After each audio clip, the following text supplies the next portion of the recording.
Moving on to our next topic, anything but cheerful, of course. A new report by human rights group Amnesty International warns of an alarming increase in death sentences issued by courts around the globe in 2014, attributing the 28%, that's a huge number, rise to what they call a flawed attempt to tackle crime, terrorism, and internal instability.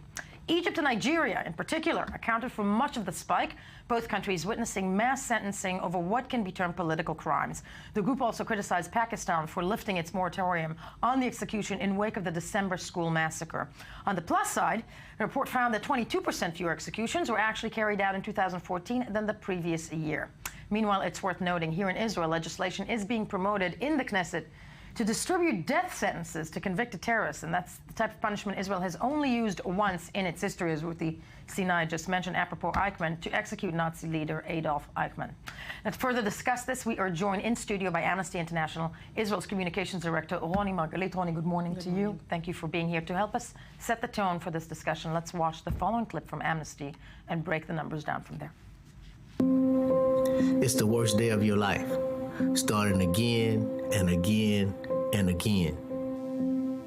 22 hours a day spent in this cage, without perspective, without hope. There's only silence. Silence creeps up on you. It gets louder and louder until it screams. How can you stay sane? One man wrapped his bedsheet around him and set himself on fire. Another ate his own eyeball. One man believed that if he ran fast enough, he could break through the wall. I mean, how can you stay sane when all you hear, see, or smell is desperation, fear, death? I've seen hundreds of them walk down this hallway for the last time. Some guilty, some innocent. Some weren't ready to go, and others wanted to be killed. 18 and a half years of physical imprisonment, but they've never incarcerated my mind.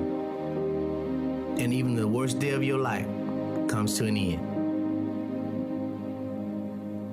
This is my last day. And the beginning of many more.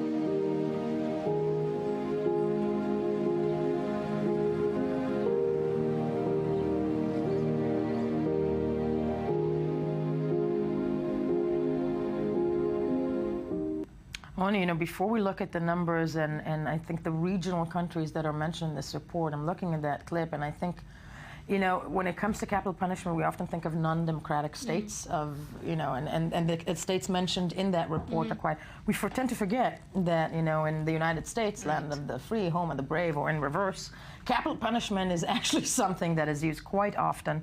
The United States, I'm assuming, is mentioned in the report as well. Yes, it's one of the top 5, while the first one is China, with only estimated of 1,000. Amnesty International believes that 1,000 are being executed and death sentenced each year, but the government doesn't release any statistics, so it's kept secret. And Iran follows it with 300 announced executions, while Amnesty believes that there are 500 more that are not announced by the government, followed by Saudi Arabia with 90 in this report, Iraq with almost 60, and United States with 35 executions this year. And Amnesty is actually campaigning, and this report is a part of it, with abolition of the death penalty. It's cruel and inhuman punishment. Irreversible. Yes. Irreversible. This is the worst thing about it, that as we see in the movie, someone that was sentenced and was executed, and we recently heard about it in the news just a week ago, a woman from United States, after 23 years, she has been sentenced to death, found innocent, and was released. And if it would happen later, exactly, which makes you wonder also, you know, how many times, you know, after the fact, those, you know, the innocence is found out. But, you know, that's a terrifying notion for a country that purports to be the leader of the democratic agenda, so to speak. But looking at the rise, at that 28% rise, the spike, Egypt leading it with, I think what was it? They kept announcing last year like 500 Muslim Brotherhood members sentenced to death, and then an additional number.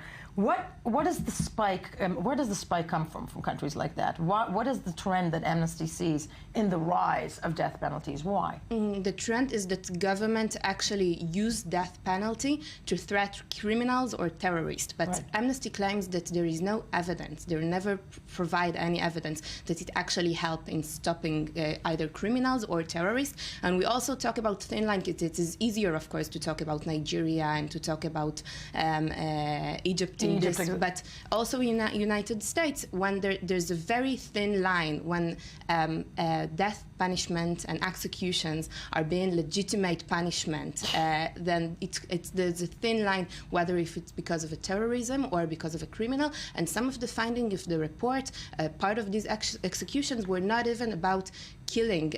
Some of the people that were executed were drug dealers or because of a robbery, and they sent to their death because of those acts. No, because of those acts, and I'm also wondering, when the United States usually tends to, criticize countries that go on, as in the case of Egypt, when they came out with the mass death execution verdict for 500 people, but then that goes on there, and when we look at Israel, for example, just as a final point, it was the foreign minister of Avigdor Lieberman who actually he is pushing a legislation for a death penalty for terrorists. Amnesty referring to that at all as well? Well, Amnesty referring 20 years ago, in 1995, there were 42 countries conducted and executions and death sentences. And today, 20 years later, there are only 22 countries that are doing it, and Amnesty claims that this is something of the past. Countries are no longer believe in this inhuman and cruel punishment, and we sure hope that in Israel there won't be any change, but another change that we will see a drop down in those numbers in other countries. One can only hope, but terrifying numbers nonetheless. Ronnie, thank you so much for being with us this morning.